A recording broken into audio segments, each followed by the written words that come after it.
Hello.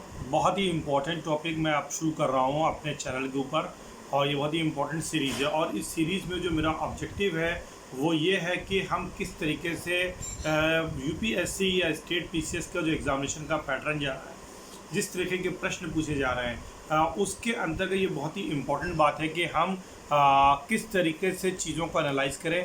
और उसमें सबसे महत्वपूर्ण और इम्पॉर्टेंट जो पॉइंट है, फैक्टर है, वो ये है कि हमें the Hindu, economics times, Indian express, इनको जब तक हम नहीं पढ़ेंगे, हमारा माध्यम हिंदी मीडियम है तो डेफिनेटली इनको पढ़ना मुश्किल है, मगर हमें द हिंदू को पढ़ना ही होगा।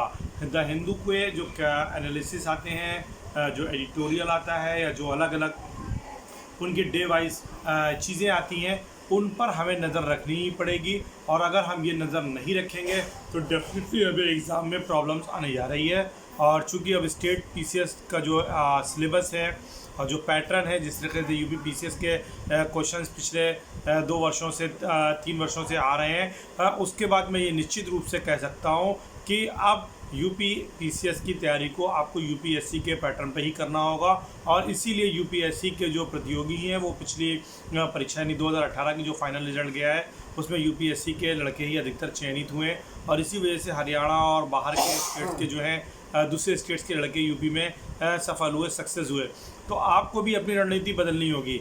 आपको भी यूपी पीसीएस के अकॉर्डिंग जैसी प्रिपरेशन ट्रेडिशनली करे चले आ रहे थे, उसको रोकना पड़ेगा और आपको यूपीएससी के अकॉर्डिंग मिलाना पड़ेगा। और इसी पॉइंट ऑफ व्यू को ध्यान में रखते हुए हमारी ये जो नई सीरीज़ हो रही है, इसमें हम द हिंदू पर एनालिसिस करेंगे। और द हिंदू का जो एडिटोरियल होता है या जो इम्पोर्टेंट आर्टिकल्स आते हैं, उनकी समरी आपको बताएंगे। और इसमें कोई लिखित काम नहीं होगा, कोई रिटिन वर्क नहीं होगा, सीधे सीधे उस आर्टिकल का मैं हिंदी विश्लेषण आपके सामने ला के रखूँगा कि ये आर्टिकल आया था, इस आर्टिकल में इन इन विषयों की चर्चा की गई है, और वो महत्वपूर्ण पॉइंट आप पेन डाउन कर लीजिए।